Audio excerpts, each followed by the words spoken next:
வணக்கம். பக்தி ஒளி நேயர்களுக்கு வணக்கம். இப்ப வந்து நம்ம வீட்ல வந்து ஒரு கோயிலுக்கு போகும்போது, ஏதாச்சும் ஒரு பொருள வாங்கிட்டு போறோம். அந்த பொருள வாங்கிட்டு போம்போது, நம்ம வீட்ல இருந்து எடுத்துட்டு போகிற பொருட்கள் வந்து எப்பவுமே பவித்திரமான பொருட்களாக இருக்கணும். நம்ம தீட்டு எதுவும் கலக்காத இருக்கணும். ஃப்ரிட்ஜுக்குள்ள ஸ்டோரேஜ் பண்ணி வைக்கிற பொருட்களை நீங்க எடுத்துட்டு போகாதீங்க. அப்படி நீங்க ஸ்டோரேஜ் பண்ணி இப்ப திருமணம், சடங்கு இந்த மாரி உங்க மனிதர்களுக்குள்ள விஷயங்களுக்காக நீங்க ஒரு பூக்கள் வாங்கி ஸ்டோர் பண்ணி, அது பண்ணீங்கன்னா வேற.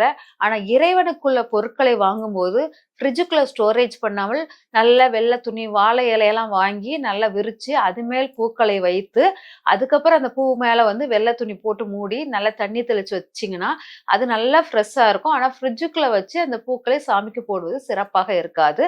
அதுவும் கோயிலில் போடுவது நீங்க உங்க வீட்லயாச்சும் நீங்க யூஸ் பண்ணிக்கலாம். கோயிலுக்கு எடுத்துட்டு போற பூக்கள் உங்க வீட்ல வச்சிருக்கீங்கன்னா, அதுக்கு நீங்க வந்து அவ்வளோ பக்குவப்படுத்தி எடுத்துட்டு போனா தான் அந்த கோயிலில் அந்த பூக்கள் சேரும். சரி நீங்க வந்து இப்ப வந்து நான் கோயில்லயே நடைவாசலில் இருக்க பூக்காரிகிட்ட வாங்கிட்டு போறேன் அப்டின்னா, அந்த பூக்களுக்கு வந்து தோஷம் இருக்குமானா, கண்டிப்பா இருக்காது. ஏன்னா பூக்காரி அப்பப்ப தோஷத்தை நீக்கக்கூடிய முழு பவர் வந்து தண்ணிக்கு இருக்குது. அதை வைத்து அவ வந்து தண்ணி தெளித்து அந்த பூவ நம்மளுக்கு குடுப்பா ஒழிஞ்சு, அப்பவுமே அவ கையில் படும் தோஷங்கள் எல்லாம் நீங்கிரும். நீங்க வெளியில எங்கேயாச்சும் போயிட்டு வந்தீங்கன்னா, தலையில 2 சொட்டு தண்ணி தெளிச்சிருங்க. அந்த தீட்டு நீங்கிரும் அப்டிம்பாங்க. அதேபோல் பூக்கள் வாங்கும்போது அதுல 2 ட்ராப் தண்ணிய தெளிச்சுட்டு, அந்த பூக்களை கொண்டு சாமிக்கு போய் படைச்சீங்கன்னா, அது ரொம்ப சிறப்பான ஒரு விசேஷமாக இருக்கும். ஆனா பூக்கள வந்து சாமிக்கு குடுக்கும்போது, உங்கள் கோயிலுக்கு குடுக்கும்போது தண்ணிய தெளித்து அத எடுத்துட்டு போறது ரொம்ப விசேஷமாக இருக்கும். சரி இந்த பூக்கள வந்து நீங்க தண்ணி தெளிச்சு எடுத்துட்டு போறீங்க. நெறைய வீட்ல நான் பார்க்குறேன், பூக்கள வந்து சாமிக்கு தொறுக்குறாங்க. தொறுக்குற பூக்களை வந்து தரையில் போட்டு போடுறாங்க. தரை வந்து என்னன்னா, எப்பவுமே ஈர்ப்பு சக்தி அதிகம். நம்ம சாப்பிடும்போது கைய ஊனிட்டு சாப்பிடாதீங்க. உங்க உணவு உங்க எனர்ஜிய ஃபுல்லா நீங்க சாப்பிடுற உணவின் எனர்ஜிய ஃபுல்லா இந்த தரை எடுத்துக்கும். அதனால கைய ஊனிட்டு சாப்பிடாதீங்கன்னு சொல்லிட்டு சொல்லுவாங்க. அதாவது நம்ம பூமி தாய் வந்து நம்மளுடைய அப்படியே எனர்ஜிய ஃபுல்லா இழுப்பா. வெறும் தரையில படுக்காத, ரத்தம் சுண்டிரும். தரையில பாய் விரிச்சு படு அப்படின்னு சொல்லுவாங்க ஆதி காலத்துல. ஏன்னா, அந்த தரை வந்து நம்ம சக்தியுடைய எனர்ஜிய ஃபுல்லா இழுக்கும். அதனால வெறும் தரையில படுக்காத அப்படின்னு சொல்லுவாங்க. அப்படிப்பட்ட தரையில் நீங்க என்ன பண்றீங்கன்னா, உங்க பூக்களை வைக்கிறீங்க. பொதுவா பூக்கள் மட்டும் இல்ல, சாமி பொருட்களை துலக்கிய பொருட்கள்னாலும் சரி, துலக்காத பொருட்கள்னாலும் சரி, தரையில் வைப்பதை தவிர்த்து விடுங்கள். அதுக்குன்னு ஒரு பெரிய வெள்ள துணி எடுத்துக்கோங்க. இல்லாட்டா அதுக்குன்னு ஒரு மூங்கில் கூடை எடுத்துக்கோங்க, சாமி பொருள வைக்கிறதுக்கு. அது அந்த மாரி ஒரு பெரிய தாம்பலம் எடுத்துக்கோங்க. இந்த மாரி பொருட்கள வைத்து, அது மேல சாமி பொருட்கள வைத்தீங்கன்னா, உங்களுக்கு அந்த பொருளுடைய எனர்ஜி, சக்திகள் எல்லாம் வெளிய போகாது. அதனால எப்பவுமே உங்களுடைய சாமிக்குள்ள பொருட்களும் சரி, பூக்களும் சரி, தரையில் படுற மாரி வைக்காதீங்க. தரையில் படுற மாரி வச்சீங்கன்னா, அந்த பொருள் வந்து நீங்க வெறுமனே சும்மா சக்கைக்கு சமம். வெறும் சக்கையா கொண்டு சாமிக்கு சமர்ப்பிக்க மாரி இருக்கும். அதனால சாமிக்குள்ள பொருட்களை எப்பவுமே தரையில் படக்கூடாது. ஒரு ஒரு தட்டு தாம்பூலம் எப்பவுமே வச்சுக்கோங்க. அது பித்தள தாம்பூலமாக இருப்பது ரொம்ப விசேஷமாக இருக்கும். இரும்பு பொருட்களை மேக்ஸிமம் வந்து சாமி ரூமில் பயன்படுத்தாதீங்க. சில்வர் பார்க்கறதுக்கு அலங்காரமா இருக்கு அந்த சில்வர்லாம். அப்படியே பளபளன்னு தொலக்கிறதுக்கு ஈஸியா இருக்குன்னு சொல்லிட்டு, நீங்க என்ன பண்றீங்க, அந்த சில்வரை சாமி பொருள் வைக்கிறீங்க.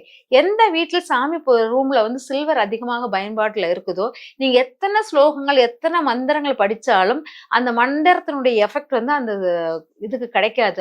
உங்களுடைய சாமி ரூம்ல வந்து அவ்வளோ வைப்ரேட் குடுக்காது. ரீசன் என்னன்னா, இரும்பு வந்து எப்பவுமே நம்மளுடைய பாசிட்டிவ் அதாவது நல்ல சக்தியும் உள்ளக்கூடாது, கெட்ட சக்தியும் உள்ளக்கூடாது. அதனால தான் ஏஜ் அட்டெண்ட் பண்ண உடனே நம்ம கையில இரும்பு குடுக்குறதும், உலக்க போடுறதும் இந்த மாரி வைப்பாங்க. ஏன்னா, இந்த இரும்பு கையில இருந்தால் கெட்டது வராது. அதேபோல் இரும்பு பொருட்கள் கெட்டது மட்டும் வராது, நல்ல சக்தியும் நமக்கு தெய்வ சக்தியும் நெருங்காது. அதனால இரும்பு பொருட்களை நம்ம கையில் குடுப்பது அந்த ஏஜ் அட்டெண்ட் பண்ண சமயத்துல குடுப்பாங்க. மத்த சமயங்கள் அதாவது சாமி ரூம்ல போய் நீங்க அப்ப வச்சுறீங்கன்னா, அப்ப நீங்க என்ன மந்திரம் ஓதுனாலும் அந்த சாமி கையில நீங்க இரும்பு குடுத்த மாரி. எந்த பாசிட்டிவான ஒரு எனர்ஜியும் சாமி கிட்ட போய் சேராத மாரியே வச்சிருக்கீங்கன்னு அர்த்தம். அதனால சாமி ரூம்ல வந்து இரும்பு பொருட்களான எவர் சில்வர் பாத்திரங்களோ, ஈய பாத்திரங்களோ அங்க வந்து இருக்கக்கூடாது, தொலங்கக்கூடாது. அது பித்தளையாகவோ, வெள்ளியாகவோ, செம்பாகவோ, மண்ணாகவோ, பாத்திரங்களாகவோ இருக்கலாம். இதாக இருக்கலாம் ஒழிஞ்சு, இரும்பு பொருட்கள அவாய்ட் பண்ணிருங்க. சரி, அப்ப நீங்க அந்த பூக்கள வந்து தரையில் போடாமல் ஒரு பித்தள பாத்திரத்திலயோ, இல்லாட்டா ஒரு வெள்ள துணியிலயோ போட்டு, அது மேல் பூக்கள போட்டு அதுக்கப்புறம் நீங்க பூ கோர்த்துனீங்கன்னா, அது வந்து உங்களுக்கு ரொம்ப விசேஷமா இருக்கும். சாமிக்கு வைப்பதில் அது சிறப்பாகவும் இருக்கும். அதே மாரி கீழ விழுந்த பூக்களை எடுத்துட்டு வந்து சாமிக்கு வைக்கிறதும் கூடாது. அப்படியே செடியிலேருந்து பறித்த பூவை தான் நீங்க சாமிக்கு வைக்கணும். அதுதான் உங்களுக்கு விசேஷமானதாக இருக்கும். அது நல்ல மலர்ந்த பூவாக இருக்கணும். மொட்டை வந்து எப்பவுமே பறித்து சாமி ஃபோட்டோல வச்ச பிறகு அது மலர்ந்துரும் அப்படிங்கிறது மட்டும் எடுக்காதீங்க. மலர்ந்த பூக்களை வந்து சாமி ஃபோட்டோவுக்கு வைங்க. மொட்டுக்களாக சாமி ஃபோட்டோவுக்கு வைக்காதீங்க. மலர விட்டு வைங்க. அதுக்கப்புறம் பார்த்தீங்கன்னா, இந்த பூக்கள் மட்டும் இல்லாமல் வீட்ல வந்து ஒரு பெல் இருக்குன்னு வச்சுக்கோங்களேன். அந்த பெல்ல வந்து அந்த பெல்லின் நாக்கு வந்து எப்பவுமே அந்த பெல் வந்து ஆண் தன்மை உடையது. அது நாக்கு வந்து ஆண்குறிய குறிப்பதாக இருக்கும் அந்த பெல். அத வந்து எப்பவுமே பூமியில் கீழ படுற மாரி வைக்கக்கூடாது. பெல்ல வந்து செந்துக்கா வைக்கிறதா இருந்தா ஒரு ஒரு பித்தள தட்டு தட்டுல அல்லது ஒரு வாழை இலையில இல்லாட்டி ஒரு மரப்பலகையில வைக்கிறது பெஸ்ட்டு. நீங்க சும்மா அத வந்து ஒரு இது தரையில சும்மா வச்சீங்கன்னா, அந்த வீட்டின் ஆண்களுக்கு ஆண் தன்மை இழக்க நேரிடும். அதனால பெல்ல வந்து ரொம்ப பத்திரப்படுத்தி வைக்கிறது மிக சிறப்பாக இருக்கும். அதே மாரி பாத்திரம் கழுவுறதுக்கு அந்த பெல்லெல்லாம் எடுத்துட்டு போகும்போது, அத வந்து நேரா குத்தா வைக்காமல் படுக்க வச்சு அத பாத்திரம் கழுவுறதுக்கு எடுத்துட்டு போங்க. அப்பனா அது ரொம்ப விசேஷமாக இருக்கும். அப்புறம் பாத்திரம் வெளக்கிட்டு குங்குமம், மஞ்சள் எல்லாம் வைக்கும்போது அது நேர்குத்தாக வைங்க. இதுதான் இந்த சாமி ரூம வந்து எவ்வளவு அதோடைய பூக்களும் சரி, அந்த பூக்களை ஃபுல்லா காஞ்ச பூக்களெல்லாம் கலெக்ட் பண்ணி, ஒரு பிளாஸ்டிக் கவரில் சேகரிக்கிறது மிக மிக தவறு. சாமி பொருட்களை போட்டு வைக்கிறதுக்கு, அந்த பனை ஓலை பெட்டின்னு மிந்தி வச்சிருப்பாங்க. அதுக்குள்ள போட்டு வைப்பாங்க. இல்லாட்டா மூங்கில் கூடன்னு ஒண்ணு வச்சிருப்பாங்க. அதுக்குள்ள போட்டு வைப்பாங்க. அர்ச்சனை பண்ணுவதற்காக ஒரு பெட்டி வச்சிருப்பாங்க. அந்த பெட்டியில கூட போட்டு வச்சிருப்பாங்க. பிளாஸ்டிக்லயோ, பிளாஸ்டிக் கவர்லயோ அந்த பொருட்களை சேகரிக்க கூடாது. இந்த பூக்கள்ல வந்து நீங்க என்ன பண்ணணும்னா, அந்த காய்ந்த பூக்களை வந்து அ எ அதாவது தண்ணீல விடுவாங்க. ஆதி காலத்துல வந்து நம்ம முன்னோர்கள் வந்து அந்த பூக்கள வந்து அந்த காலத்துலலாம் குளம், ஏரி எல்லாம் பக்கத்திலேயே தான் இருக்கும். அதனால பூக்களை சேகரித்து அத வந்து தண்ணீல மிதக்க விடுவாங்க. இல்லாட்டா நம்ம என்ன சொல்லுவோம், ஆற்றுலயோ, கடல்லயோ கொண்டு கலக்க விடுவோம். இது வந்து நம்ம இப்ப தண்ணியவே பார்க்க முடியல. அப்ப அந்த பூக்களை அந்த காலத்துல வந்து பூக்கள் வந்து அதாவது வாழை நார்ல வந்து கட்டுவாங்க.